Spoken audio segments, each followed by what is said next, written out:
We're good? Okay. Well, good morning. It's awful good to see your faces again here back at campus after really a year of various lockdown and the effects of COVID. So we're awful happy to see your faces here. We've got about an hour, probably just a little longer than that, but we'll get you out of here in time for the picnic, which, by the way, will be indoors. We're just going to make a little shift there this year. We just couldn't make a call and say it was going to be safe. We hate to do that, but it's just the way it is. Also, today, we're very happy to give you a bunch of information that, for lack of a better word, is with the bark on. I mean, this is a tough landscape that we've been in really the past 6 years in trying to navigate some of these challenges, especially with funding. First of all, we're glad to do it. That's why we're here. Is all about care and the mission and the continuance of our service. So we're happy to do that. But we like to share the unvarnished truth about what's going on there so you guys can see it clearly. We have kind of a shared common picture, and then a chance to talk and dialogue about it and things like that. So I've got to get my assistant here. Here's a little bit about the agenda. I'm going to kind of start things off, and then we'll go through the year of COVID, and there's some interesting statistics, but also maybe a little insight of our approach, which sometimes might have been clouded a little bit as we were dealing with all these requirements. Becky's going to talk about the Family Alliance, Mario about spirituality, Stephanie McDonald about recreation, which has changed this year pretty significantly, and then finally we'll end with Robin and fund development. These are the things I'd like to talk about. And yes, we expanded this year, which you might say, wow, that's kind of a brave thing to do in the environment we're in. And yes, but I think all of you will recognize the reasons for this. And, you know, expansion in this industry or the emergence of new organizations for care always has to do with an unmet need. And so that's what this was about. We'll talk about advocacy and then these final things, which probably will be the most interesting. That is staffing, staff retention, where this issue is going, how does it relate to care. So about expansion, what you're looking at here is a new development in Brookfield that was just completed.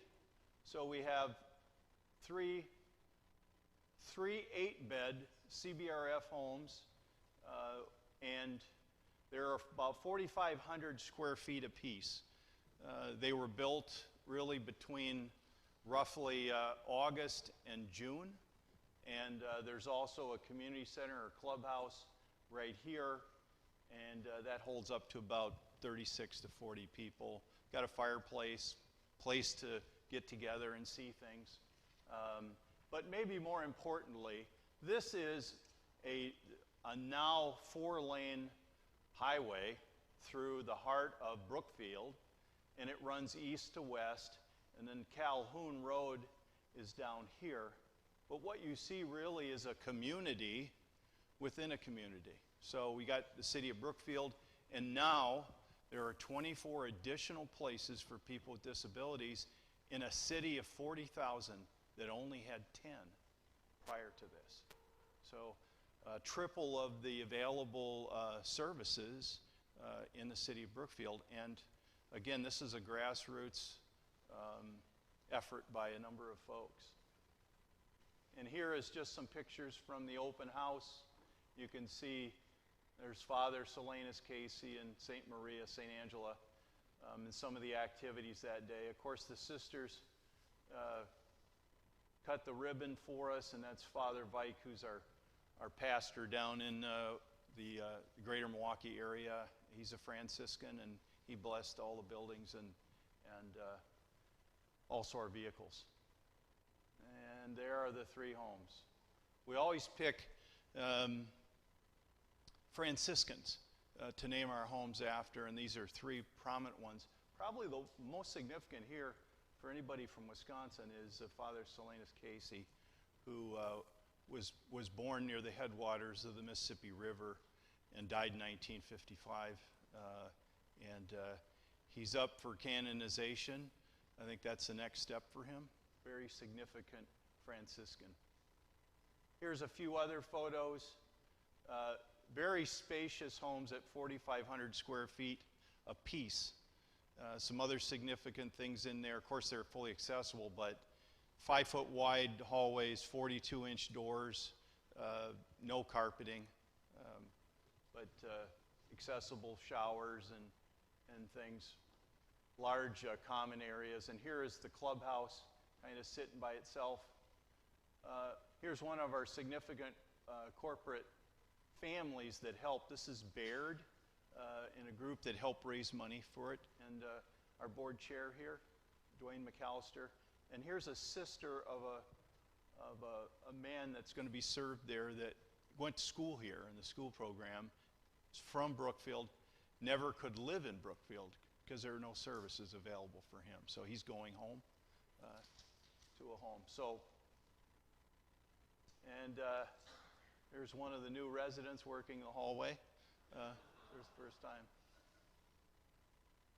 These are just some of the other amenities. You can see really kind of open. They have fireplaces, 2 sets of washers and dryers in the laundry room, big bedrooms, whirlpool tubs, and these are those kind of side where you walk through the door sort of thing, so they're easy to get in. Those are in 2 of them.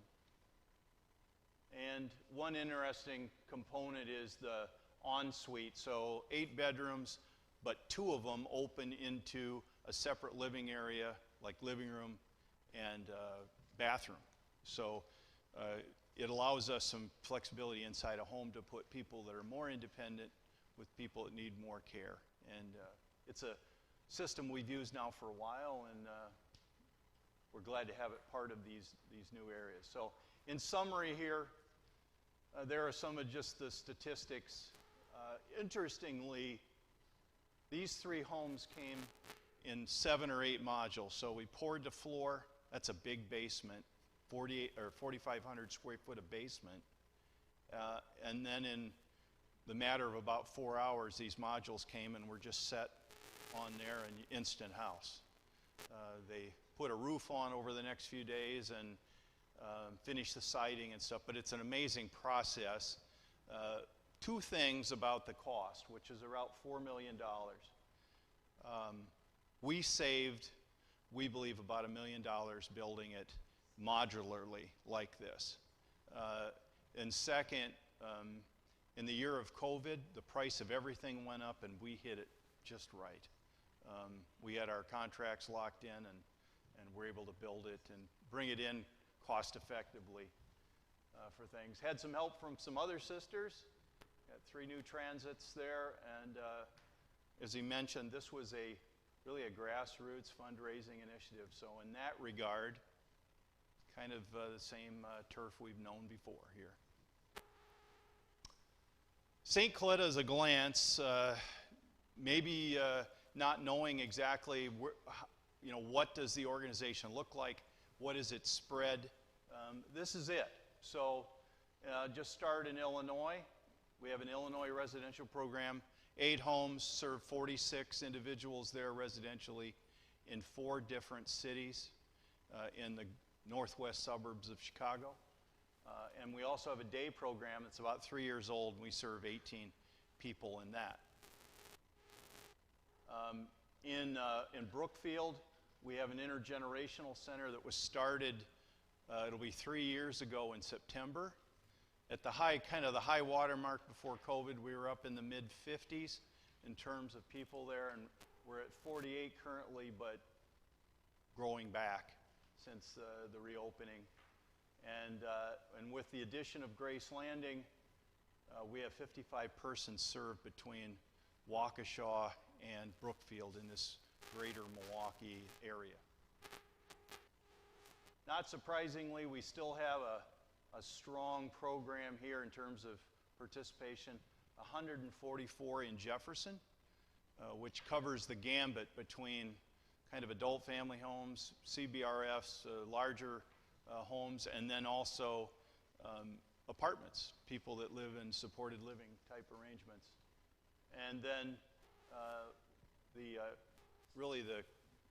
we call the Intergenerational Center. It includes all of our day programs, education, everything really we do here vocationally. And that's 204.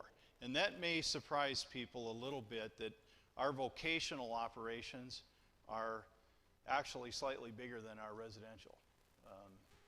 Some of the same persons are served in both, but we have a large component that do not receive residential services from St. Coletta. They just come here for activities and things. One interesting development since we've done this is the addition of children. So the wraparound care after school of children in both areas is a growth area for us because it's kind of an unmet need. So, and what we're talking about here is children maybe that don't have a disability. They just don't have child care.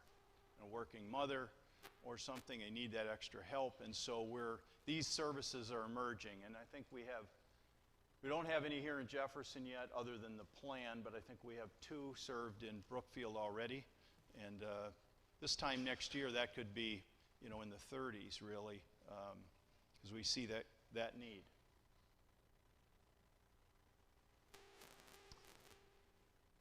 We've had some significant challenges with funding for a while. And what I mean by that is, in Wisconsin, family care started in about 2007, and it was designed to be a replacement for a state system. And it's done through a series of managed care organizations. They are non-governmental, they're private, but the money funnels through them to care. Most of you from Wisconsin have dealt with an MCO. Some of them have changed through the years. But one thing I would offer here among the group is family care was designed to be a cost control mechanism. That it was created to keep costs low or decrease costs over time. It was never designed necessarily as a dynamic thing that followed the care costs as they went along. And that's problematic because there really hasn't been an increase in over a decade. And obviously costs have gone up. I've got a detail on that in a few minutes. Our staffing costs represent 75% of our budget. That is, we're labor heavy, not surprisingly. This industry will always be labor intensive. There's just no way to mechanize it. It is a people business. But we can work very hard here, but it's very difficult to reduce labor. We can cut efficiencies or make efficiencies in things, and we're always looking at that. But when only 25% is other expenses, there's only so far you can go with that. Now, we lose approximately $15,000 on each residential serve that we have, and that's across both states. And it's just a reality. It's something we've been dealing with. It is driven heavily by labor. So our unfunded loss is right here, $2.5 to $3 million annually. Now, we have been working advocacy for a long time. This is something that requires, let me just say, it isn't done friendly. It can't be. Now, we've found this over time. It is a tough fight, and you got to be in it and really trying to move the needle on it. But this gap that we have is one of shared responsibility, both us and, we're willing to do the fight. We're willing to provide the care, but we need your help, especially in advocacy, to try to change this. And we had some good luck this year, and I'm going to highlight some of those things that we were able to accomplish. In fact, there's been some positive change in both states. Illinois has been surprising, given the situation in Illinois with the budget, but things have moved. The undeniable truth of it is we have to raise money to cover the loss. There's just no way around it. We've been doing that for years. A lot of you have maybe had questions about retention over the last really 2 years, but particularly inside of COVID. This may surprise you, but in the year leading up to COVID, now here is kind of the beginning of the lockdown in gray. The fiscal year before, pretty good, 73.26% retention. So 3 of the same 4 faces were here at the end of the year that were here at the beginning. And in this past fiscal year, slightly lower, 72.16%. So again, pretty strong. Here is the quarterly retention, which we pride ourselves as always being close to 90%, which is obviously a good number. Here is an example of where the economy and starting to reopen has had an effect. So you can see there's been a slight dip here in this last quarter. Here's some national numbers for you. There's our quarterly and annual retention numbers. There's the national average. So when we look at our peers out there nationwide, and this stuff is tracked pretty closely by our national trade organization, ANCOR. That's surprising. But it tells you how unstable the care industry can be, because you all know what stable staff, the effect of that can mean. And so this is obviously the COVID number, 67.35% March to March during the COVID lockdown. And here is kind of the emerging issue. You guys have probably seen this either in the news or in the paper. Literally, there's a staffing crisis in the United States across the board. Not just this industry, but really every business is having a challenge here. And I just picked a few headlines.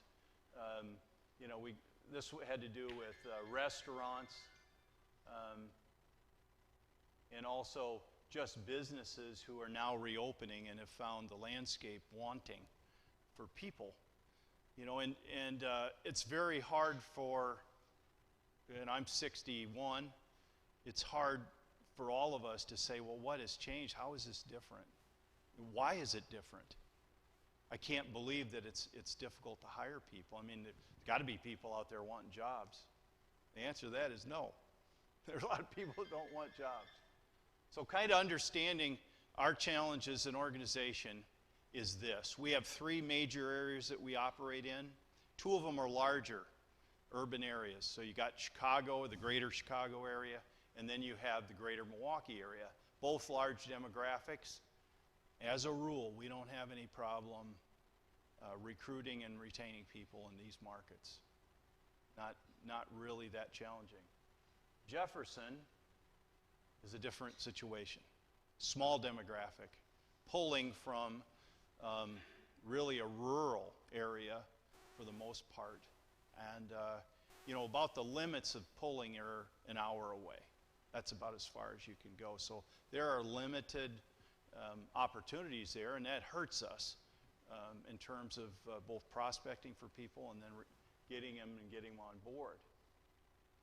Here is a look at the last 6 years, and it kind of, one element of this will show you kind of what's happened, and then the other will show our reaction to it and what we've been doing. We've tried to be proactive about it. So at the end of 2015, we had a 30% vacancy rate at St. Coletta, most of it here in Jefferson. And something like that, to put in raw numbers, we were short about 60 DSPs overall out of 300. And when you get it concentrated, especially in one demographic area, maybe more importantly inside of a house, it gets very untenable real quickly. You burn through staff, you burn through leaders. It's a combination of all this stuff going on, but it makes it tough. So at the end of 2015, our starting wage at that point was $10.10 an hour. The state of Wisconsin paid about $10.50 on average an hour for caregivers. So kind of close. In April of 2016, we launched the program called Moonshot. We increased wages 30%. Wages went from $10.10 an hour to start to $13 an hour, 30% increase. And that was just the starting wage. Every care worker here got a little letter that had a synopsis of their experience, their qualifications, and their new wage appropriate to that. And then in addition, we had a competency program where you could go through testing and get advanced in any year based on your performance. And we've promoted over 100 people in that program since. So that was one additional feature where you could have a career in it as well as wages. This stabilized us. As many of you have heard maybe in the past, we hired 78 people in 90 days. We filled the team, and it was a demonstration that if you have competitive wages and it's attractive, you're going to get people, you're going to keep them. And that's where our retention rates went from what had been in the 50s up into the 70 percentile annually. We went into what amounted to be 3 years of pretty good stability. Many of you experienced that, enjoyed that, as we did. It was easier to keep your leaders and to meet the care needs of the people we served. We got toward the end of 18. We went into a year really of more instability, and we started to see the same things we saw toward the end of 15 emerge, both here in Jefferson and other areas, but Jefferson, again, the most prominent. We saw a need really Moonshot is just a name for this system where we track competitive wages and try to make adjustments. So we made an adjustment in September of 18 to raise the starting wage another 50 cents. We kind of looked at the same market data and said this is about where we need to be. We did that. We did one other thing, and that was to give credit to caregivers that had 10 years of experience and equate that to being a certified nurse's assistant in terms of pay. So those things happened. And then COVID happened.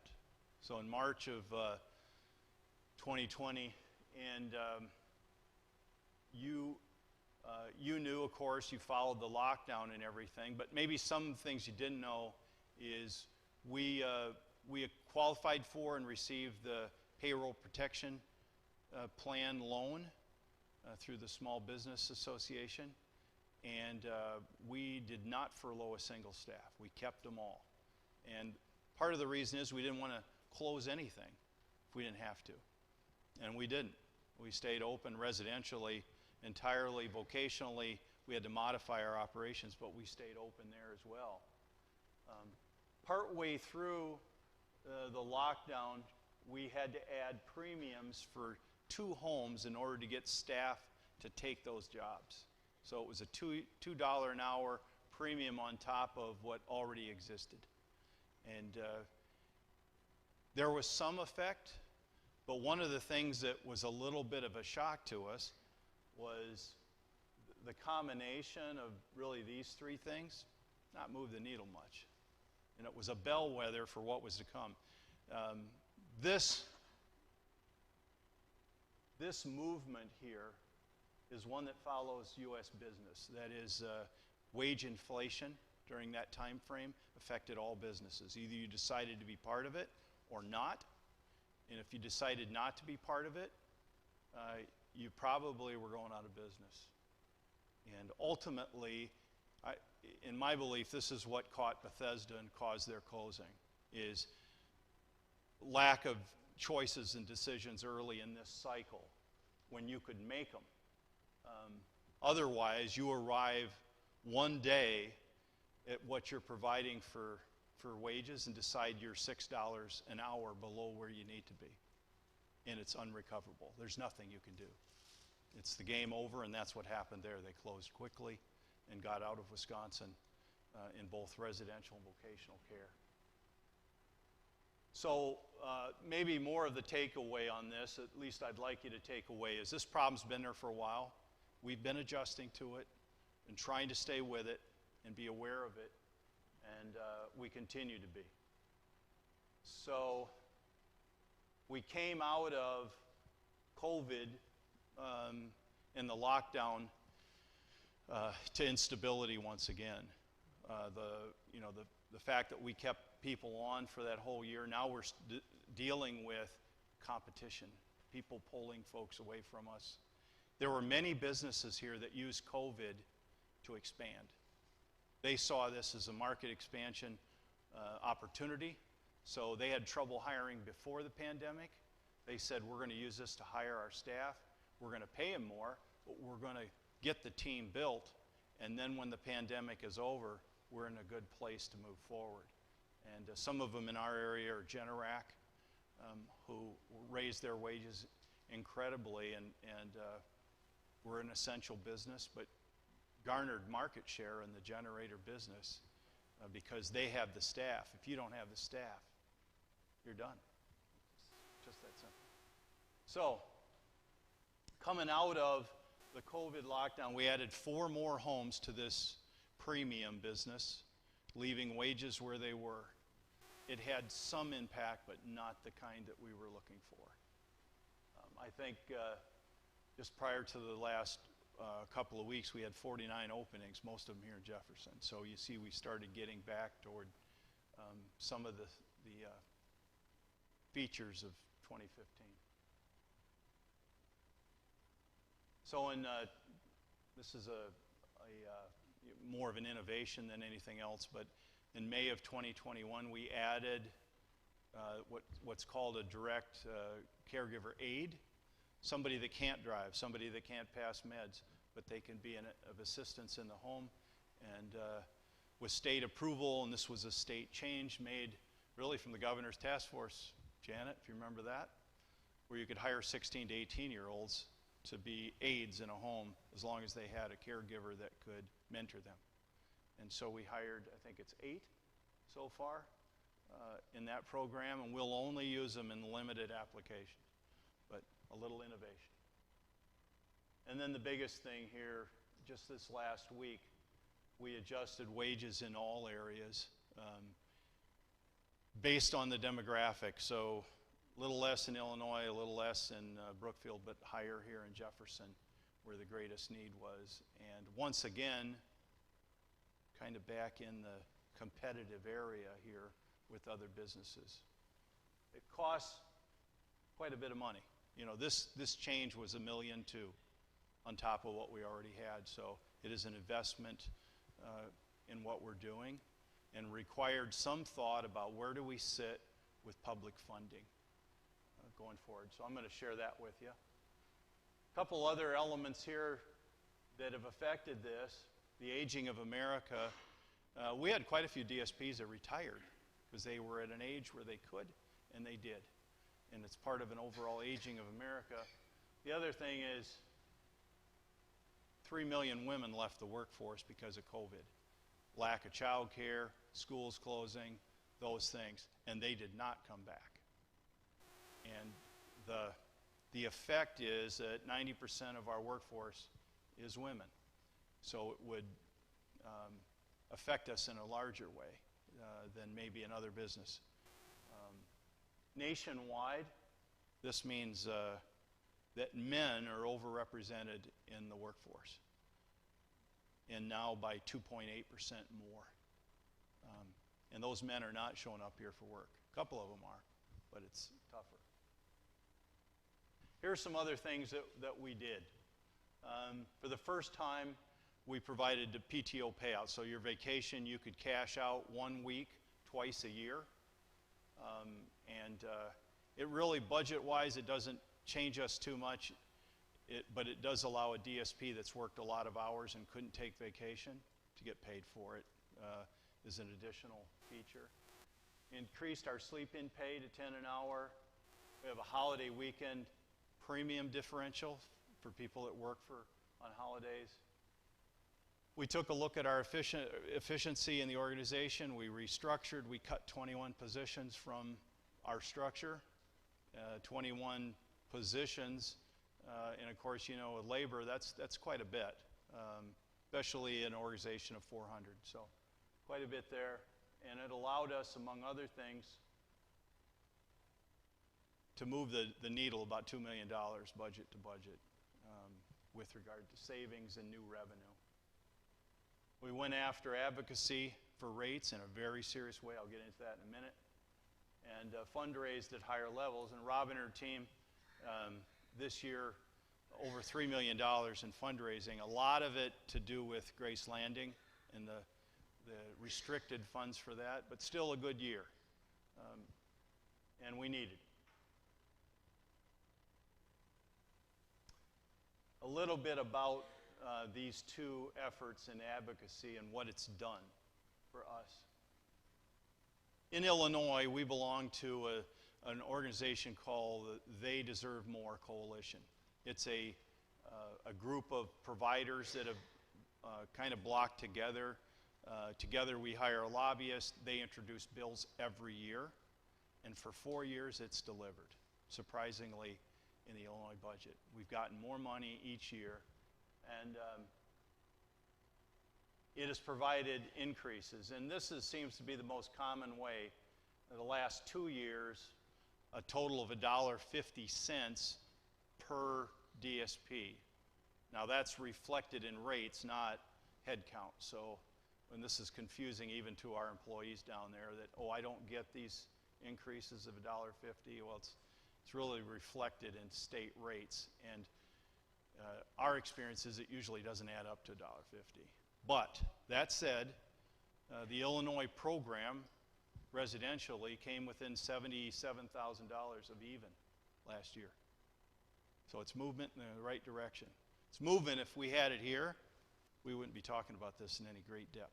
But it's helped us. We're in a good spot there, and so is the program. This is something, if you watch TV in Madison, I said on live, well, not live, it was recorded, but on a news program this spring, that family care is a broken system. And, you know, our lobbyist said that was the first time that was ever said publicly. And I believe it, because it's something that everybody wanted to avoid. Here is a synopsis of the problem. Some of you have seen this before in Home Lights. There is the family care increases over the last 13 years, flat. In actuality, it's minus 1%. At the same time, there is the wage growth in the industry, and it's that gap is what we're dealing with and trying to fund the difference. You and I would look at this and say, well, that sounds like the state trying to put the cost of care on the backs of providers and families. Families are already paying taxes. This is already part of the system, but this is what happens. So we provided this in a detailed presentation to lawmakers. Every member of the Joint Finance Committee got this presentation so they understood what was going on. So here it is, kind of, there's $10.50 an hour, which the state provides. Costs $11.43 an hour for personal care aides, medium wage. Direct care median wage, $12.93 an hour. Wisconsin retail businesses start $13. $14 an hour for manufacturing, plus in Amazon, this was in April, $15 an hour to start one of their stores, or their shipping operations. But this down here was designed to really capture their attention. This gap is big money for a struggling family. It is no wonder they would leave the care industry. Even if they love it, even if they love the clients they work with, they'd still leave it because it denies their family necessary things. It also explains why people are leaving. Lutheran Social Services was an early one in 12, Bethesda in 2020. In Jefferson County alone, since January 1st, 14 facilities have closed, which explains why we're full. We are admitting a woman from Green Bay that was provided services up there until their facility closed. She came all the way down here because there was nothing in between. So it tells you the significance of the problem. So this is where kind of advocacy started for us. February, Tim and Janice Hood agreed to be part of this, and Jenny. And this. Okay. That's okay. All right. Yeah. So, you know, there's Jenny and her brother Logan, and of course Tim and Janice Hood. And, you know, only a family that has a loved one with a disability would really truly understand this issue. And it was the idea of having a home, and a home for a lifetime. And that kind of commitment. And so this ran on the 6 o'clock news. What was interesting, Robin set this up. We did the interview about midday. They said, well, we should have something in a couple days. It ran at night at 6 o'clock. We weren't ready for it. But our lobbyist said this had a big impact because that was the first time anybody said the system was broken, and now everybody's saying it's broken. So it was a good kickoff to that, and really well done by the Hoods. Robin pulled these others. These were two other stories at or about the same time. And here is the facility I just talked about that closed in Green Bay. Message was this. MCO comes in on Monday and says, we're giving you a 9% rate cut for what we provide for funding for this organization. 9% cut. They said, fine, we'll go out of business. They went back.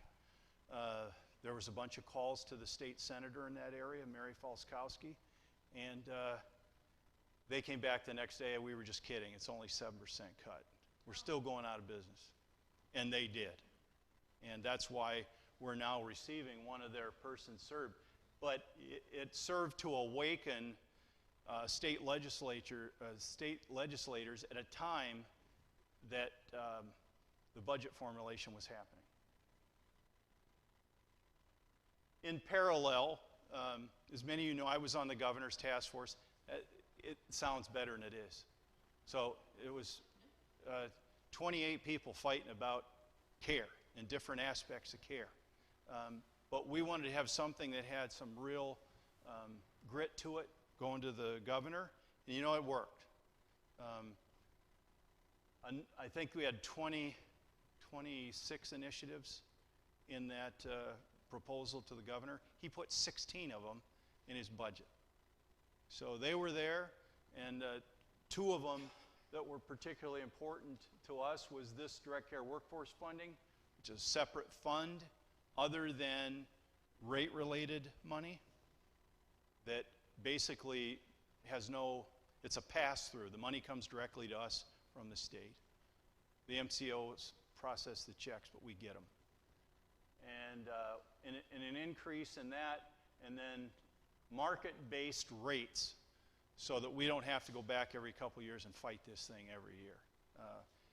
And so basically caregiver rates would be tied to market-based influences like retail and manufacturing because that's where the competition is. So that was out there. And Robin followed with this. Digital billboards on Park Street, right where you turn to go to the Capitol, all directed to legislators, and they ran for 4 weeks. The message was different every week, but it challenged them to think about the cost and who's paying it, and will you help us? Basically, the messaging that was necessary to be really among folks out there.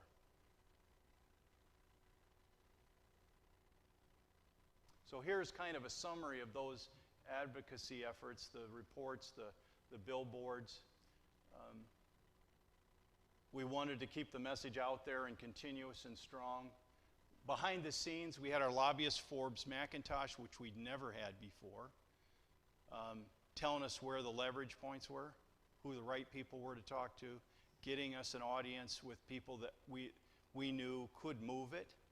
One was Mary Falskowski from Tomahawk, who lost their facility up there. And she said, I'll be your champion on this, and I'll enter legislation, I'll work it. And she did. But Forbes got us the office call with her. Tim and I were on the Joint Finance Committee town hall meetings where we got a chance to speak, talk about things. How many folks in here were part of a town hall in Wisconsin? Anybody here? Okay, yeah, we got a couple. Yeah, and this was important too because we started getting reports from legislators through our lobbyist that this was among the two top topics at town hall meetings was care and a need for an increase there. And then the last week I just penned I don't know, it was a nasty letter. It was just one reminding them of their responsibility and how much we relied on this. And if something didn't happen, you'd have a disaster. Must have worked. Anyway, we got the money. So here is an increase. When you think about this overall gap of being 100%, 2.5 to 3 million, it covered about 30% of it. So for the next 2 years, we're going to see basically close to double what we had before. Slight drop in the next fiscal year than this one, but in terms of what it brings us, it's about $600,000 to $700,000 more money that we wouldn't have had otherwise. And there is the bottom line. This is interesting. Here's what the governor said I need, right here. This is what the legislature provided. They gave more, and we needed all of it. So a little bit about the focus for the road ahead. Our number one focus is staffing. Get it where it needs to be. Keep it stable. Worry about the fight to fund it. Don't let this get lost. Because there was no money tied to it, it was dropped out of the budget. They just let it go. And they said this is a policy issue, not a funding one, at least not yet. So we'll turn that over to DHS, and they are working on it. I would warn you that the bill is about $300 million. That part, I don't think they're ready for. But that's what it'll take to right the ship in the care business.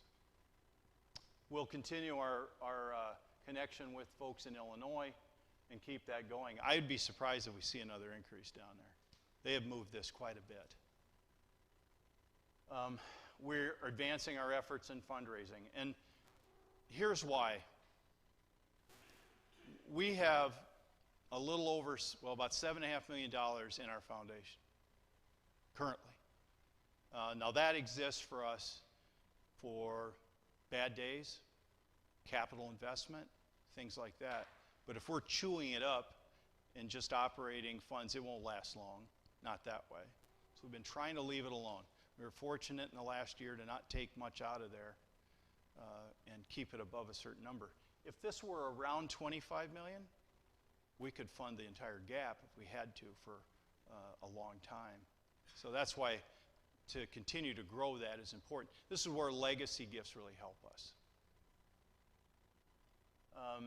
And then finally, COVID recovery. And what I'm talking about here is we locked down 50-some facilities for a year, and nobody left.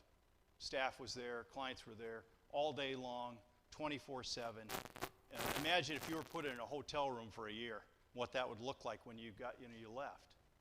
So this is what we're dealing with. And so we have a lot of recovery to do in a lot of our homes. That is, refinish floors, painting, appliances, bathroom renovations, stuff like that that got worked really hard. And I ask your patience as we go through this next year to get that back in shape. Illinois will get the biggest group first because we have our CARF accreditation coming this year, and they're going to look at Illinois, so that's the one we're going to hit hardest first. But the rest of it we'll get. Just takes the time. The other half is getting persons served back into the community and their lives on. With the current rise in the Delta cases, we hope this can be somewhat averted for us. The last thing we want to do is lock everybody down again. It just isn't fair to them, and we're 98% immunized here, so we're in pretty good shape that way, feel safe. I think we have 6 people that are not, and they all have reasons for it that we'll give them leniency on. So there it is. We got a big presentation. I took a lot of time here. I just wanted you to know and understand what's going on, and we'd be available for questions afterward. I'd certainly love to answer them. So with that, I'll turn it over to Nicole. Nicole, come on up. Many of you may know Nicole, maybe not, so I'll do this introduction. Nicole joined St. Coletta 21 years ago as part of a movement of Canadians down here to work at St. Coletta. I think there was over 20 to start with. There's 2 left. Nicole is one of them. So she's been here 21 years, and she has kind of grown through the ranks as being a direct support professional to start with, moved into case management, became the leader in that area, picked up an MBA along the way from Cardinal Stritch University, and we've promoted her to VP of Operations in November. And very glad that she's here and handling things. And so with that, Nicole.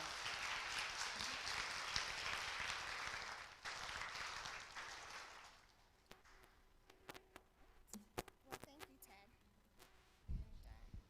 And hello and good morning to everyone. I see many familiar faces in the room, too. It's a beautiful thing. And for those whom we've never met or had a chance to meet, I hope we'll continue to develop our relationship here. I'm happy to be here in this new capacity. I've been in this position, as Ted said, since November.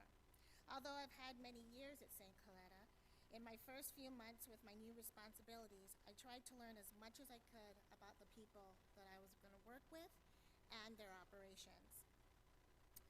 One thing I know for sure is the most important part of my role is delivering high-quality care and services to your loved one. I've always naturally focused on that, but somehow as VP, it just hits different.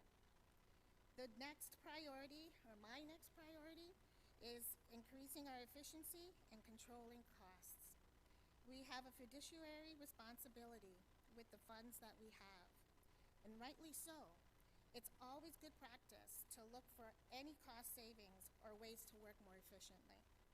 So the first area we looked at for restructure was our vocational programs. We thought we could achieve greater efficiency and day service offerings by aligning the programs by geographic regions. About 2 months ago, all functions and services were consolidated under one director.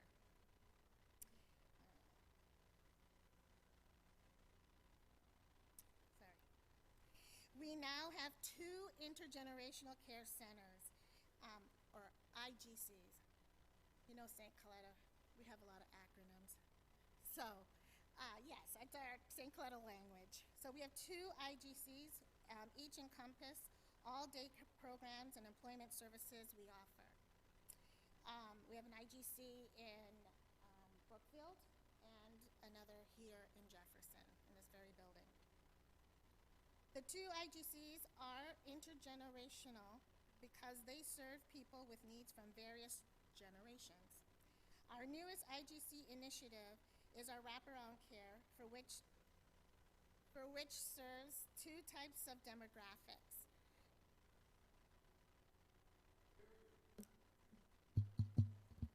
This is not on? I'll come a little closer. Okay, so our newest intergenerational care incentive is our wraparound care, which serves two types of demographics: children 7 years and older, and adult clients, helping families and for respite care for their child and adult loved one. And we do these respite care services before and after day program hours. It's a needed and welcome service. We're excited about this vocational restructure, as we believe the delivery of our services will be streamlined, more efficient, and will meet the need. So we also restructured our residential operations. If you have been with St. Coletta 3 years or longer, you have experienced a few restructures. All were made with the intent to increase our efficiency and decrease our operating costs. This must be a continuing objective because, as Ted addressed earlier, the reimbursement rate funding from Illinois and Wisconsin is not adequate. Our residential restructure this time will also include our efficiency and lowering costs, while continuing to deliver high-quality services to your loved one. The previous restructure had a residential manager over each home, 31 in total. Our new restructure has 20 managers.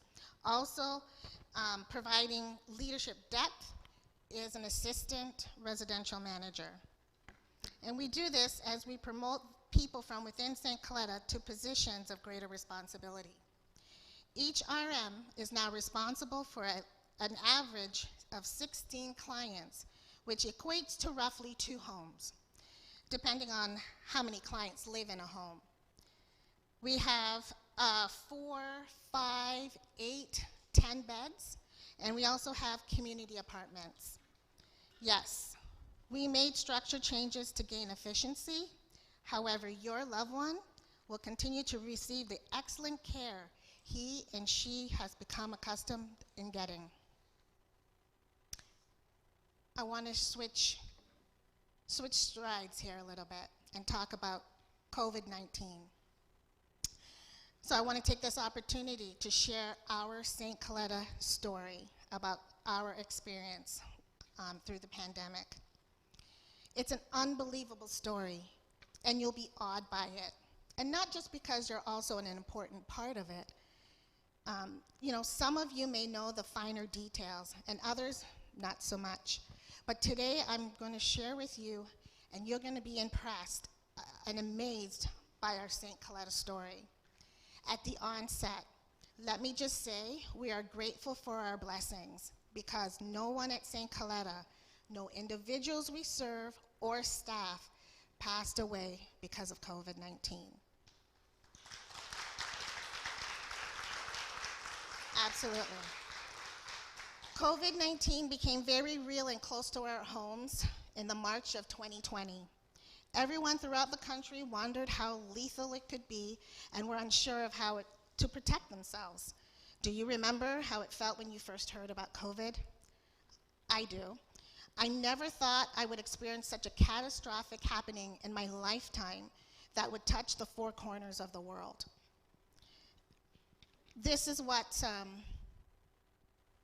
we saw. In Wisconsin, in our lower regions, we started to first see some activity, very low cases. And then in our Illinois region, we saw a little activity as well in our city areas, northern Illinois.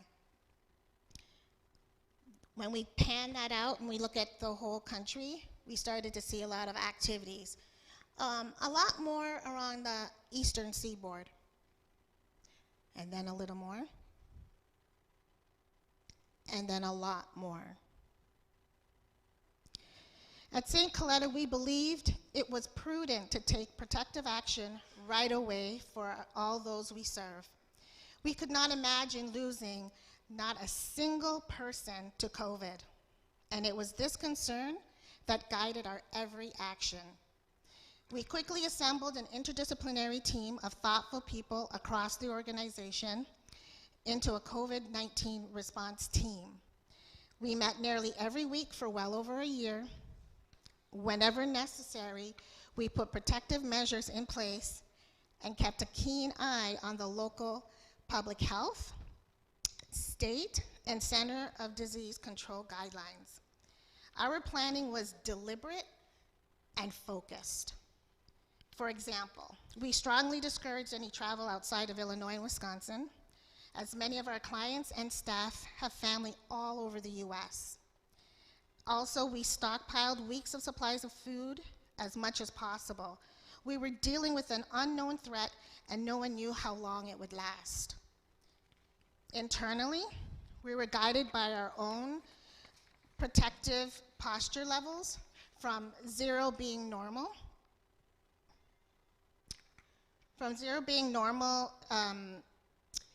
functionings to a protective posture level of 4, which is a complete lockdown that Ted talked about. The individuals we serve, your loved ones, are undeniably vulnerable, and we wanted to protect them and our staff. So, with your help, we did just that.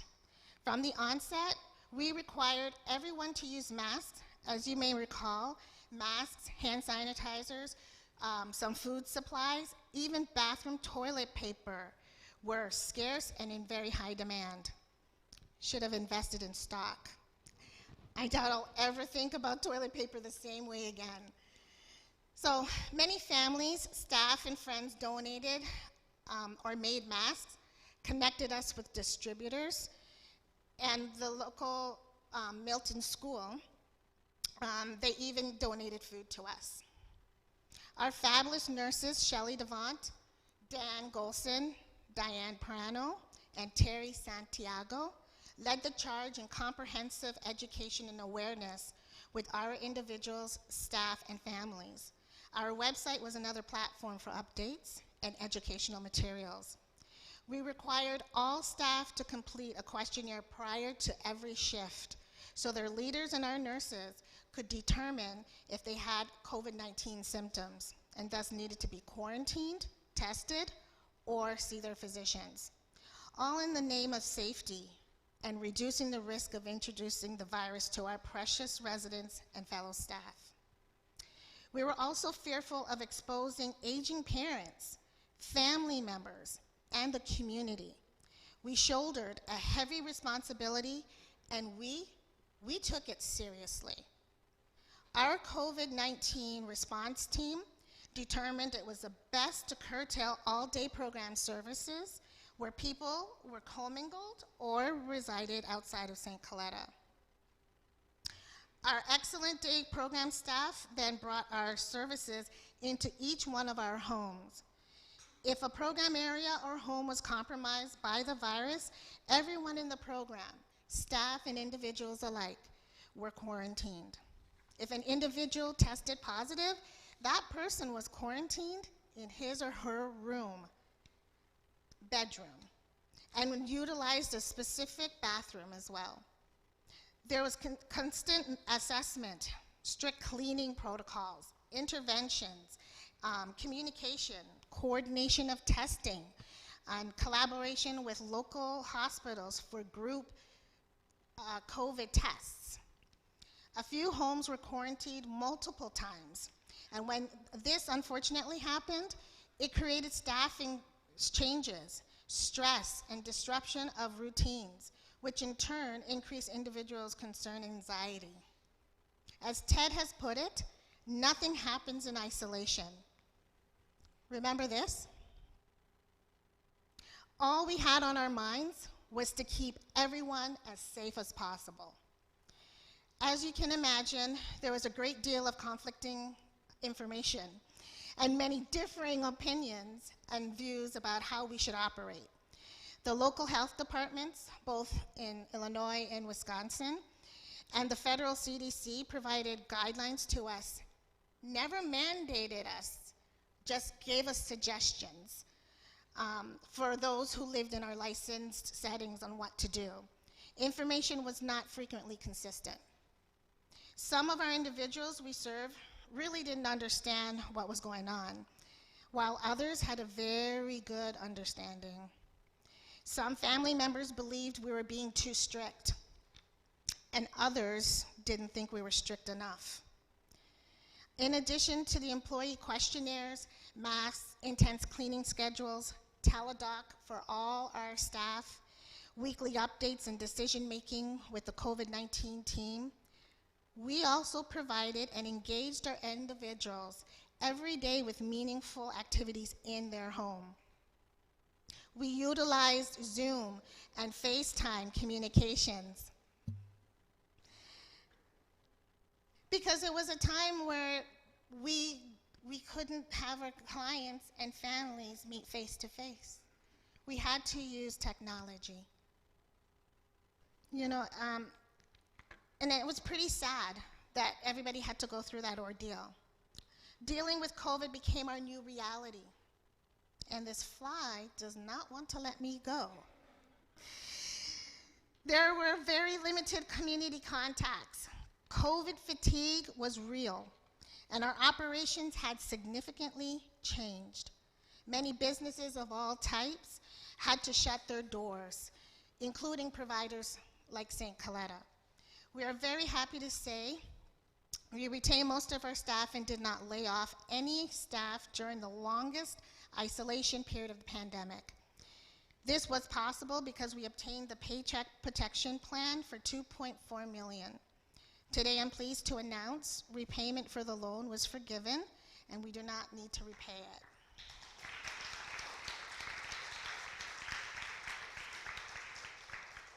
Getting the vaccine became our focus at this point for the client's health and to get them back to pre-pandemic life.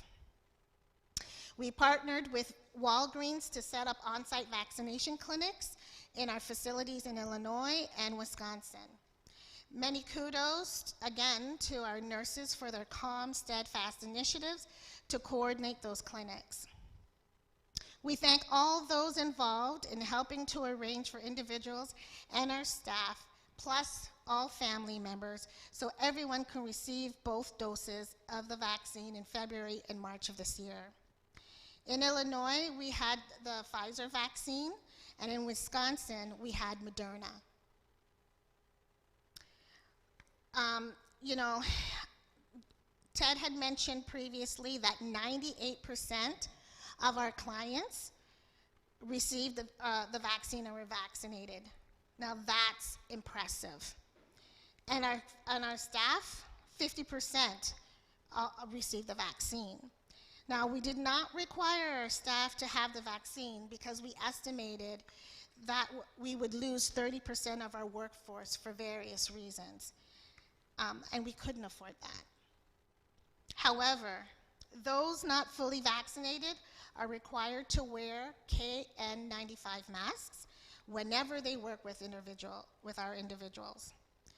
All the many precautions we took up front definitely paid off.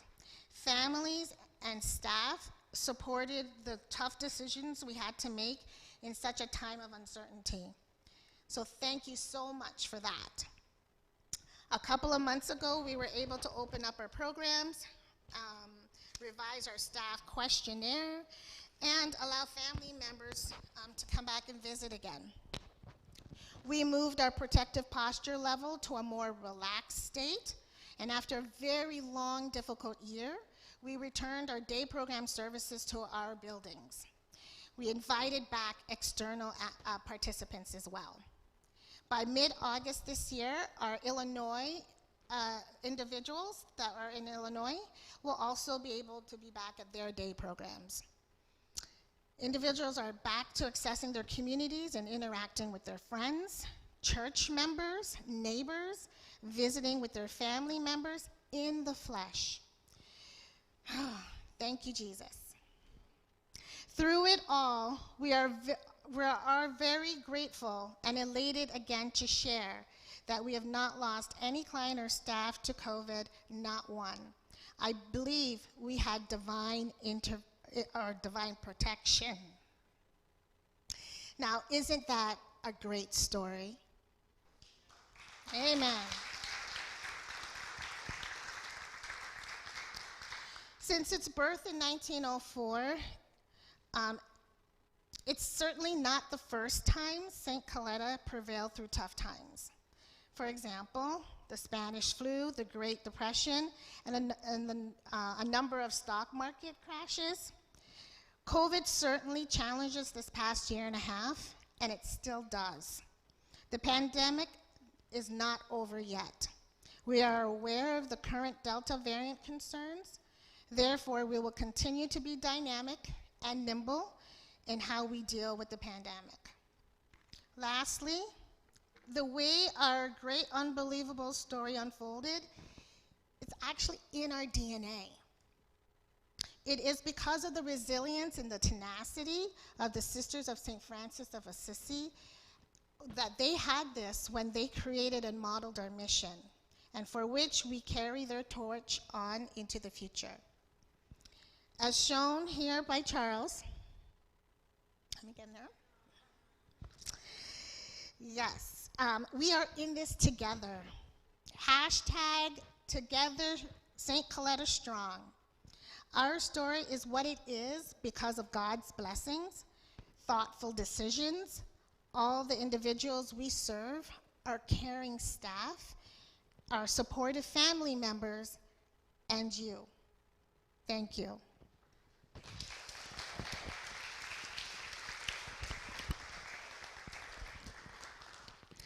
And now I call Becky Weber.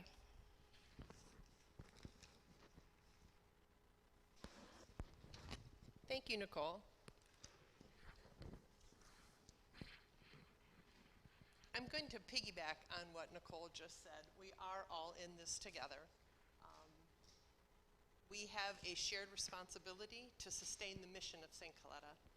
And that's why 2 years ago, St. Coletta started the Family Alliance. All of you in this room are part of the Family Alliance because you have a loved one served at St. Coletta. In a few hours, we're going to participate in the Lead the Charge Gala and auction, where the Hoods, the McCluskeys, and Ralph DeRookie are going to be honored as believers in the St. Coletta mission. Through the Family Alliance, our hope is to create more believers for St. Coletta. And to do this, we need to share the St. Coletta story. This is how we can use your help. First off, advocacy, which that was talked about quite a bit. The families were amazing this year. I know in this room, the Hoods, Bob Vermillion, Janet Stockhausen, all did advocacy, wrote letters, emails, made phone calls, attended public hearings, and for that we're really grateful. We will probably need your help in the future also. Obviously, giving to St. Coletta, donating on a regular basis. As Ted mentioned, there's a $15,000 deficit per individual served, so all donations are very appreciated. Later, in a few minutes, Robin's going to talk about some crowd sharing, asking others in your networks to support St. Coletta. And then networking, who do we need to know? Are you a member of the Rotary Club? Are you a member of the Knights of Columbus? Ladies Aid, have us speaking at your Ladies Aid at church. Are there business networks like Baird or other businesses that you could connect us to? Volunteering comes in many, many different ways. And our families are amazing volunteers. Just this year, over 2,000 masks were sewn by Cheryl DeLuigi, Lynn Feldman, Marie Robeson. Cheryl even wore out her sewing machine. Had to buy a new one. We have families that sewed adult clothing protectors for us. Cheryl DeLuigi again, Doreen Zillich and her sister, Sister Julianne, and there was Christy Burrell even engaged her quilting club at her business at US Venture to sew. Their quilting club sewed for us. Amazing people. You can do things on your own pace. The Zilliches, they do gardening at their own home, bring the produce to St. Coletta homes, because our budget, I was told, is about $800 a month for food, for a budget. Is that right? I think that was right. And any little bit helps. We have people that work in the St. Coletta community garden, like Janet Stockhausen, the Zilliches, the DeLuigis, the Whitties. And then then also something that's really important, and I actually witnessed this a couple weeks ago. Barb Christensen, we were working Candy Days together, and she talked to at least 2 of the new Grace Landing families about their loved one. It will be okay. It's a difficult transition, but you will adjust to it, and they will love St. Coletta, and it will be, you know, she was mentoring them, and I thought that was very meaningful and powerful. Another way you could volunteer is in a St. Coletta home. I know the Shacklefords help with the Assisi Garden. The Grace Landing families have been watering the sod and taking care of the landscaping in Grace Landing. The DeLuigis, they host cookouts. They have pizza parties for the guys in their home. The Illinois Friends have coordinated landscaping working days in the homes, which is all things that help out. They help our bottom line, because if we don't have to have staff do those things, it's much more economical for us. You can also volunteer during program time. This is a little more limited because it's usually during business hours, but our day programs in Brookfield, in Illinois, and in Jefferson are always looking for people with extra hands to help with lunchtime, crafts, activities. Our Genesis program, if you have a talent or some kind of skill, you could come and help teach, practice interviewing, or teach some kind of business skill to them. Also, volunteering at one of our events or outings. We had several families here early this morning helping us move the games inside. Those are great things. At the Brewers and the Admirals games, we oftentimes just need extra hands, extra eyes to watch people help move a wheelchair or something like that. The Recreation Club, which Stephanie's going to talk about in a minute, she has restructured that. We'd love to have people help with Special Olympics or activities or events that she is planning also. Oops, sorry. We also have lots of people that have helped over the years with our picnic. So that's a great help. And then finally, networking or fundraising events on behalf of St. Coletta.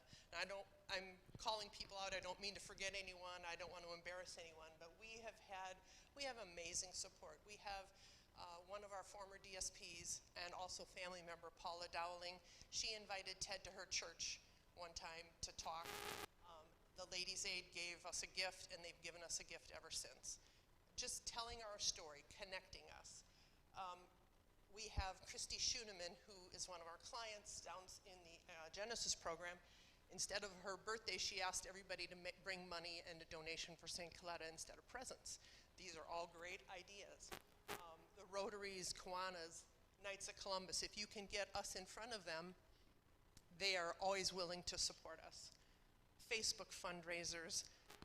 Jonathan Beal, he skied the Birkebeiner and got pledges, and I think he brought in almost $15,000 for us. It was amazing. Sponsored events, Greg Odway in Illinois, he ran the Chicago Marathon, gave us several $1,000s from his pledges. So these are just some examples, some ideas.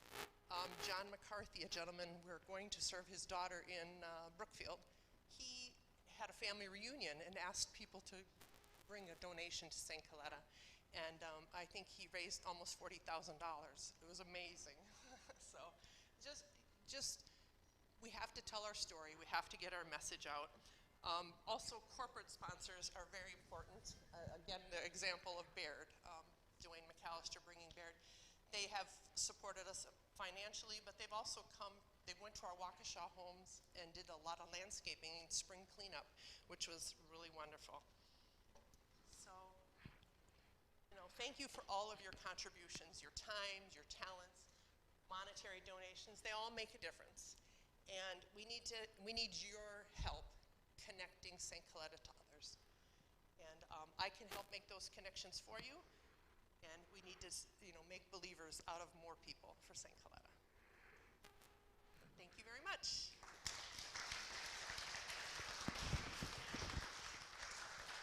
And now Mario will be here to talk about spirituality.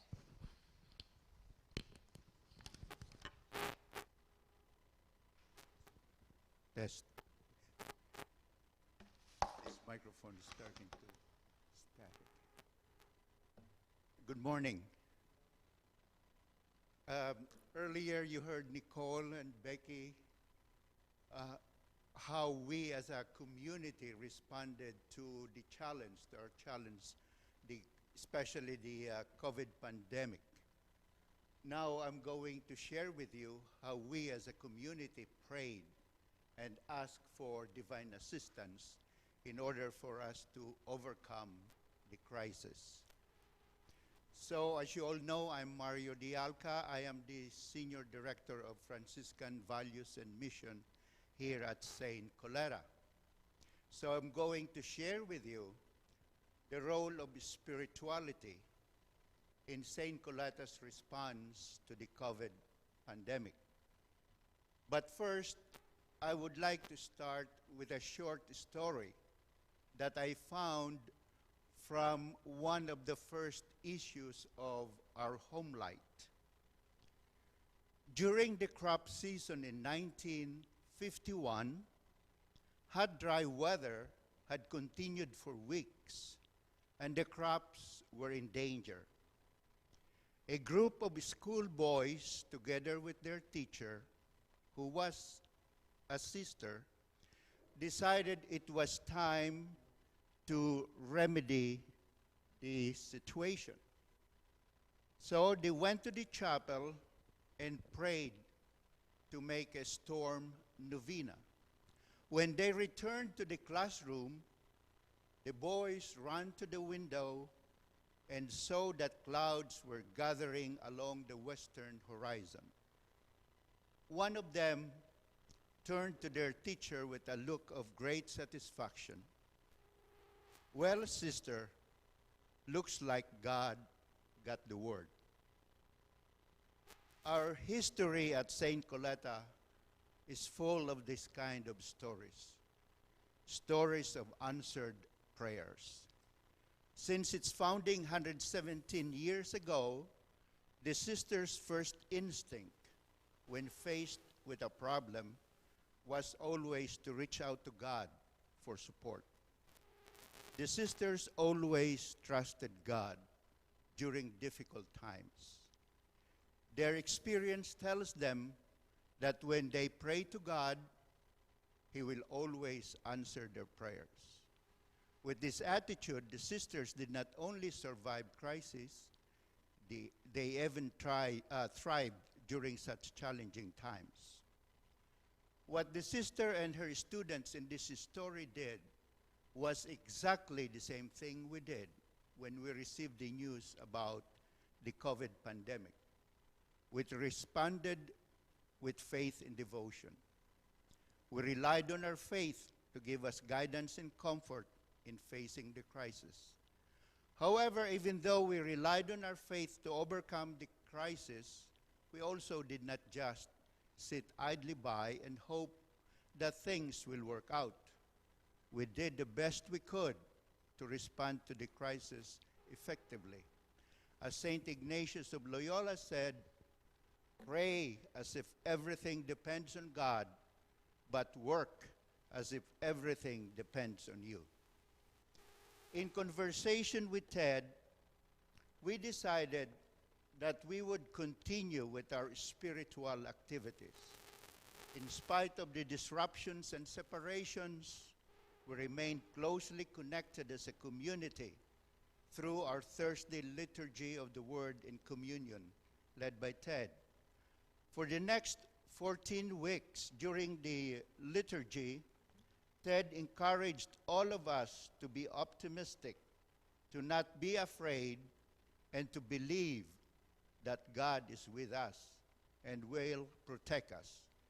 The liturgical service was live-streamed so our clients and their staff could participate from their homes and feel united with each other. After the service, Sister Grace, Ted, and myself would bring Holy Communion to their homes as requested. We continued our weekly rosary, Coletta Franciscan meeting, Jesus Loves Me program, and adoration of the Blessed Sacrament.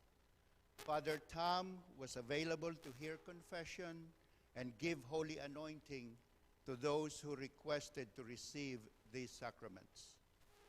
In addition to the in-home prayer service, Deacon Jim from the Diocese of Madison's Apostolate to Persons with Disabilities, together with the seminarians preparing for the priesthood and deacon candidates, facilitated weekly Zoom prayer service with some of the homes.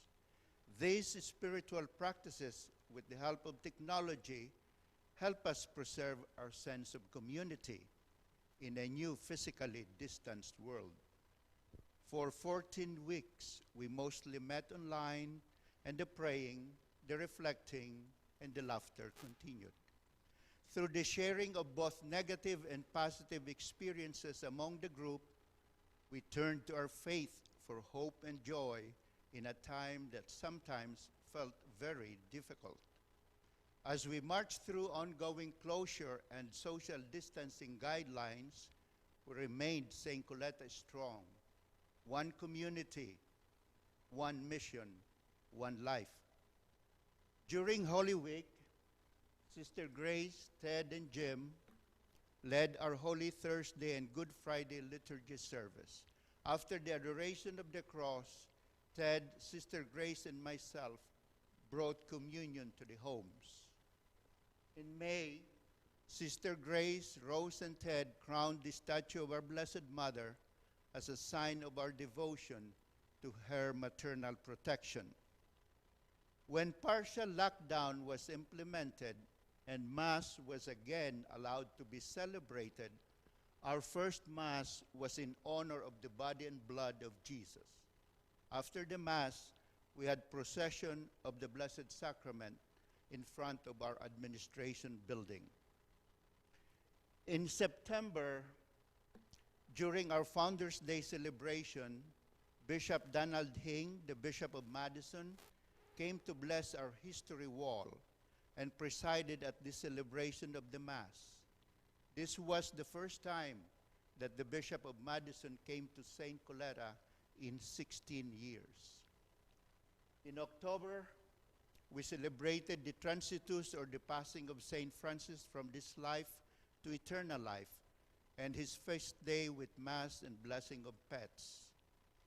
In December, we participated in the Advent Retreat, which was facilitated by the Madison Diocese Apostolate to Persons with Disabilities. And on Christmas Day, we had liturgical service and brought Holy Communion to all the homes.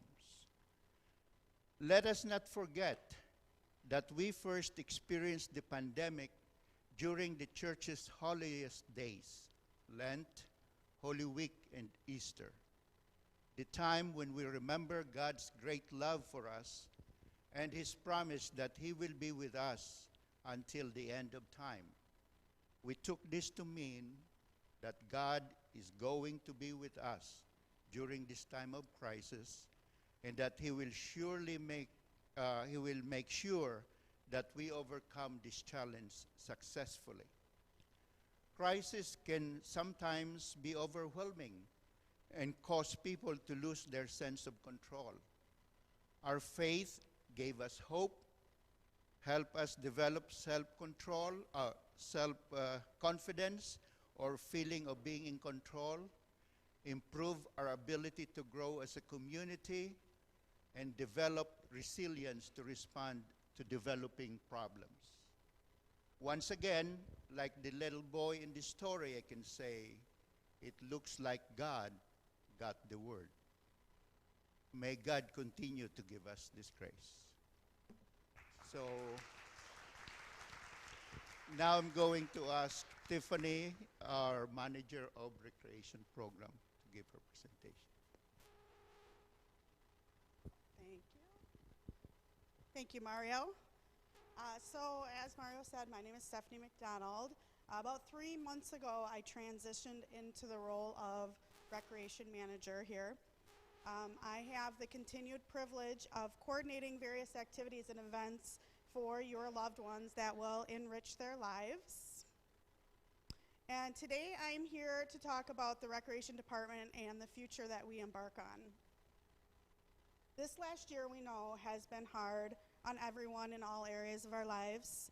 The realization and the importance of physical activity and human interaction outside our homes became really clear. These are two of the more significant hardships that our individuals face throughout COVID. So we know now more than ever that being physically active and having a positive social relationships play an important role in our well-being and our mental health.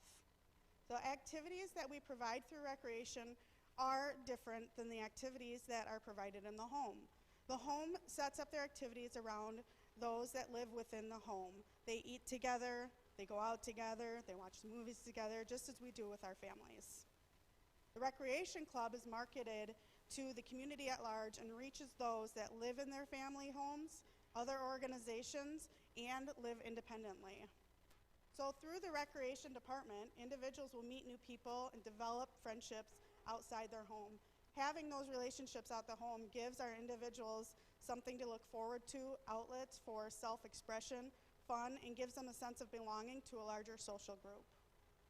It is our goal to provide meaningful activities that are not meant to just keep your loved ones busy, but to contribute to their physical and mental agility, provide social connections, and assist in making them healthy physically, emotionally, and socially. When planning activities and events, we look at the changing support needs and the ages of our individuals. You know what, I forgot? Oh, no, I didn't. Okay. And now we also must adapt to COVID. We offer cultural, educational, and social physical activities like the prom, Woodside Ranch, Fun and Fit, our fish fries, self-awareness, and cooking classes, and much more. All of our activities are geared to help maintain or enhance essential life skills such as self-care, self-awareness, critical thinking, problem solving, empathy, patience, confidence, communication, listening, creativity, and even bravery. Individuals will have fun and learn what it is to be an active and have a healthy lifestyle. It's important to know that our recreation activities are not covered by public funding and are paid for by our individuals and their families. In the past, we were able and in a position where St. Coletta could sponsor some of our programs through generous donations from our families. We're not getting those same donations and are no longer able to sponsor what we used to. We had to take a hard look at what our program looks like while still being good stewards of the mission. We knew it was time to make some changes. We sat down and met as a team. Oh boy. Hold on. Yeah, I'm not sure what happened. Oh, okay. Okay, that's all right. So we sat down as a team to look at how we could be effective, efficient, and affordable, and continue with our good reputation of providing great activities. With this meeting, the Recreation Club evolved. Joining a club or having a membership is not a new concept. There are many clubs and memberships that people join. Some might be in the YMCA, they join Able Track, some might have a golf membership, gym memberships.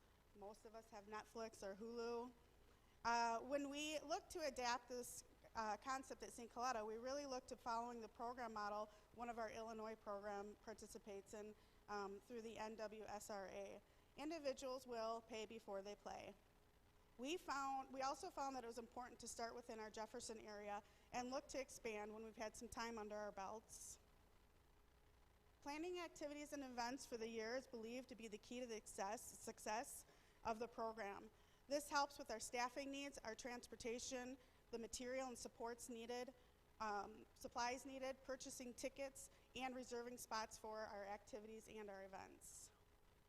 When we want to put things into perspective, we take a look at what we might spend a year on recreation activities.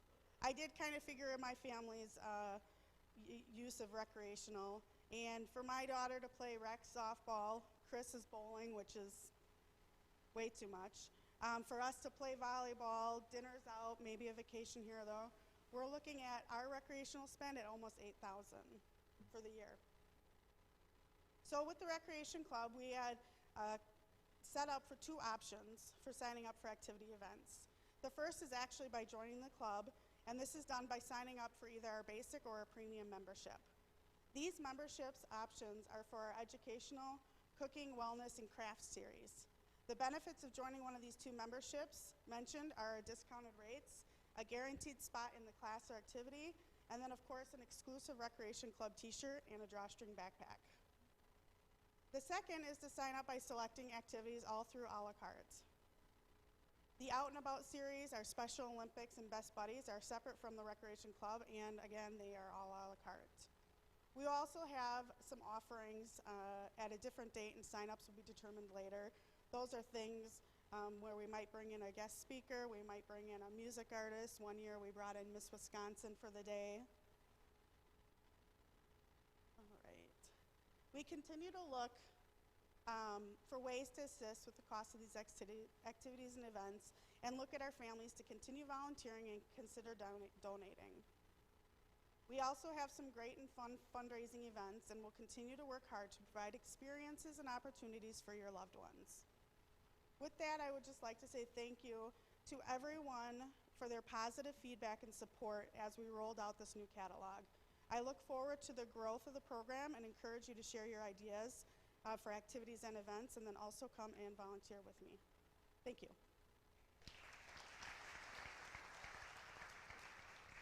Now I'd like to bring up Robin Baker.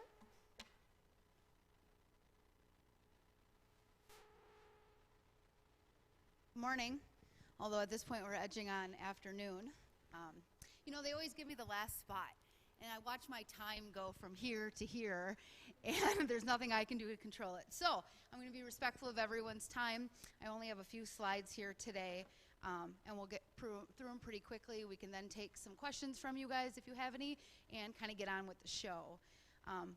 So part of what we've been talking about today and in past communications here at St. Coletta is this ongoing theme of we share in the responsibility of care for your loved one. And I want to take a moment to just reflect on that for a second. So from the St. Coletta perspective, what that means is we feel obligated to provide quality services and programs to your loved one, environments that are clean and safe, staff that is fully trained and caring, activities that are stimulating and educational, and homes that have a branding level above what you'd expect to find in a group home setting. For the family member, sharing in the responsibility of care comes in a number of ways. Playing an active part in your person's ISP and overall care. It also means supporting the organization in volunteerism positions, and it also means investing into the mission to sustain it long term. We are all here today because of past people's support. And so here at St. Coletta, we take this concept very seriously, and we're happy to have seen an increased level of participation from our families since the inception of the Family Alliance in 2019, and this is something that Becky spoke about earlier. So in fund development, my team's main goal is to help fill the funding gap as much as possible by utilizing a number of different funding channels. Excuse me. We break down these channels into three main areas. It's annual giving, foundation, and legacy gifts. Now, annual giving can be gifts that we receive through direct mail appeals that we send out, events like the fundraising gala or candy days, virtual campaigns like Giving Tuesday or text to donate opportunities, and our semi-annual Home Lights magazine. This all can include opportunities to commemorate a loved one who is either passed or is still with us today. For foundations, we are very lucky to be able to have a full-time grant writer on staff. Her name is Katie Simon, and she started at St. Coletta in December of 2019. Her position has given us the opportunity to find additional funding like we never have before. And a lot of the research and time that goes into her position from both Katie and myself is spent looking at which type of grants that we decide to spend our time applying for. Now each year we make a grant map that depicts which grants we'll be applying for by quarter, and the typical breakdown is about 15 to 20 grants per a 3-month time period. Which of these grants and how we go about it depends on a few things. The first thing is, does the foundation have a similar vision to St. Coletta and is willing to fund our mission? Have we applied for these and received them in the past? If we spend a year or two applying, we don't receive those items or those funding back, we typically remove them off our list and make time for others. And do we have a personal relationship with anyone on the foundation? Obviously, that definitely helps build a better connection and build a partnership with them. Once that we determine those, we then study their 990 tax returns to determine the type of funding they typically agree to, and if it's for a specific program or general operating. Now, most funding that we find for foundations, it's a very specific program. General operating, those are our diamonds in the rough, and so we really look for those, but a lot of times we have to ask for a very specific need in order to receive funding from those people. Many times, we look at the amount that they're funding and we take an average of that, and that's where we start our typical appeal. And so all this information we take and we put together in our fiscal calendar of what we're going to be applying for. Occasionally I do have people ask if we thought of this or that foundation, and to be honest, the answer is usually yes. If we haven't applied for them for some reason, it's because we either don't fit their funding vision, or sometimes they're invite only, meaning unless we're directly asked to apply, then we typically cannot. So for legacy gifts, and I'll talk about this a little bit more in the next coming slides, there are a number of ways that you can leave a legacy gift here at St. Coletta. Life insurance policies, 401ks, IRAs, appreciated securities, real estate, and through a foundation or a trust. And these are kind of the general ways that we see funding throughout the year here at St. Coletta. Below, these are some opportunities that we've received throughout Wisconsin and Illinois.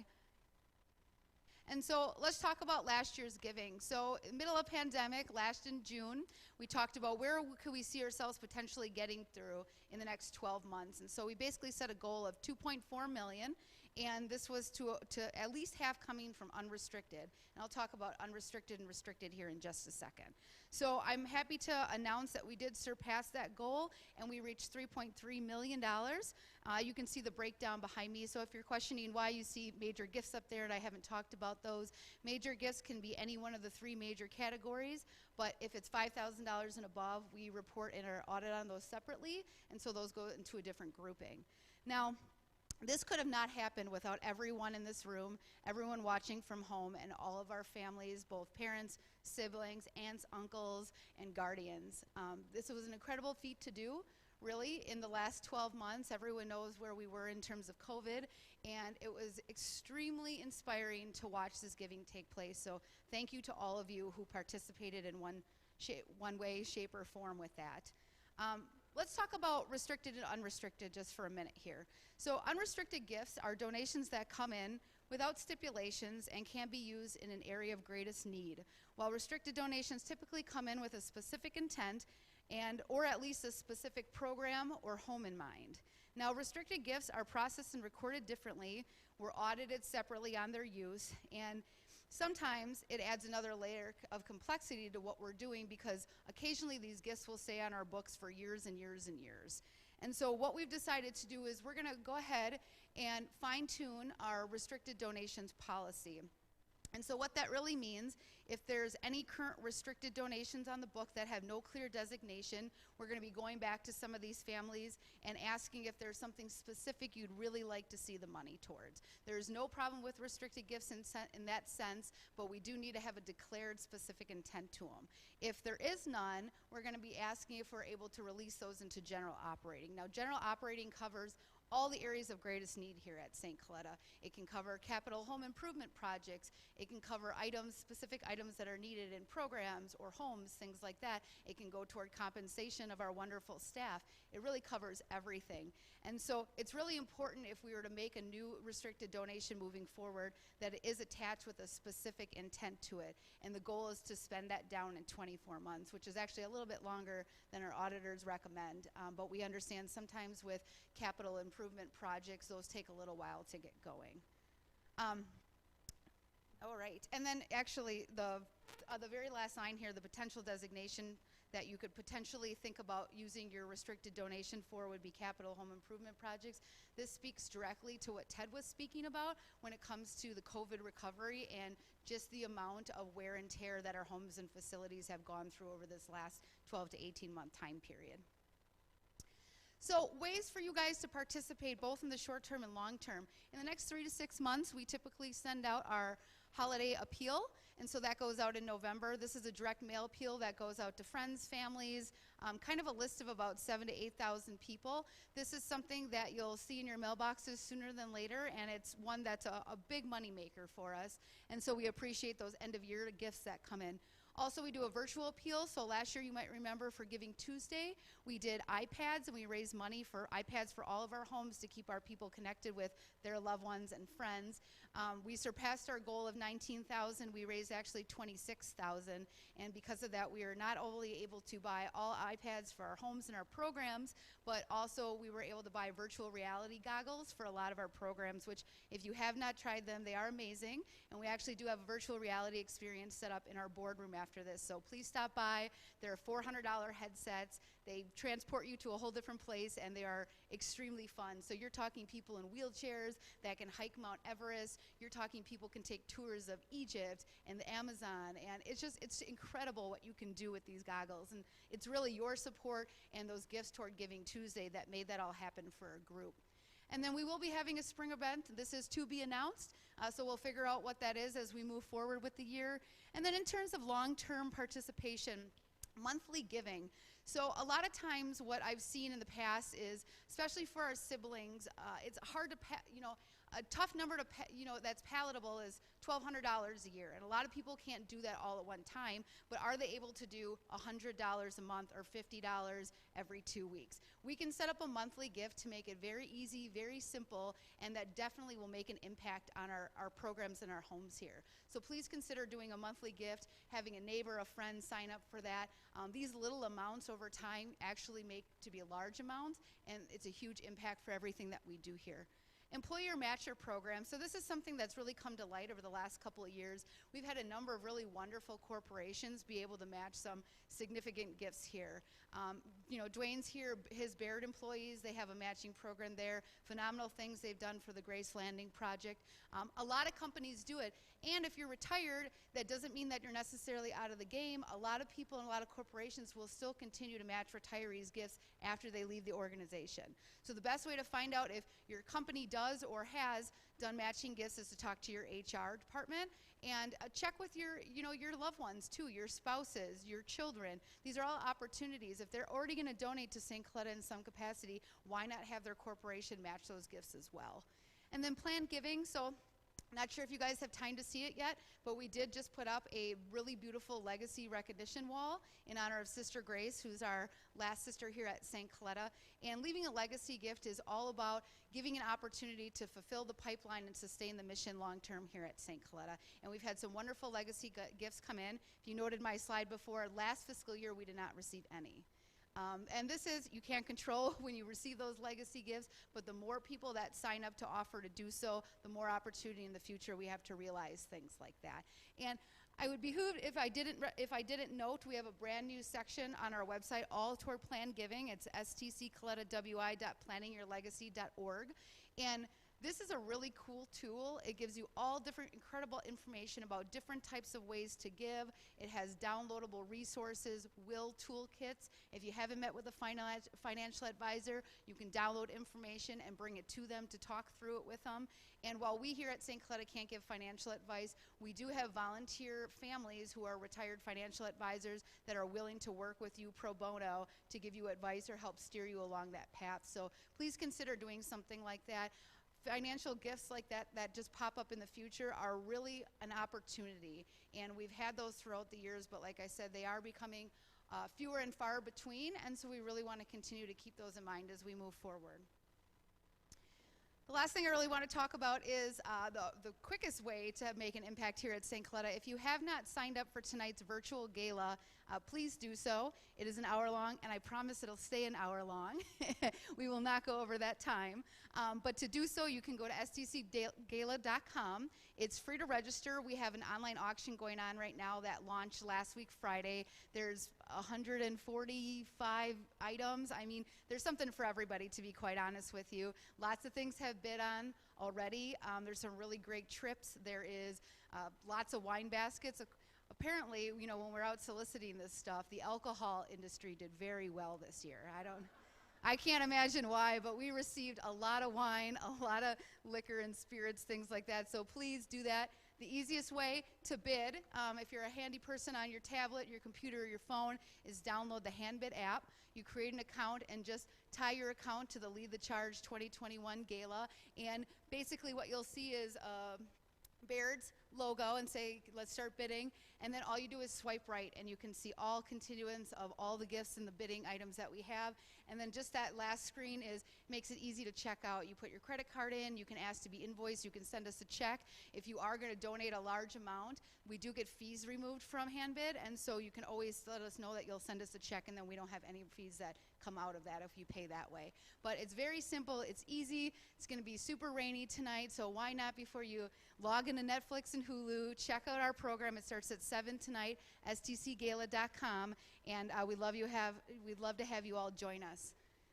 So with that said, I tried to talk pretty fast there. Does anybody have questions, anything like that? Otherwise, if there are no questions, what we're doing, because we moved everything inside, lunch is downstairs in Excel. We've got games over on this wing and Golden Options. That virtual reality experience I talked about is going to be in the boardroom. Plus, we have face painters and balloon artists and things like that. That's over in the training room. And even though the weather is kind of iffy today, we're still going to have a really wonderful time. So thank you all for joining us. And does anyone have any questions here? Okay, and if you do, you can always come find all of us later on. So thanks again for everything. You guys have a great rest of your day.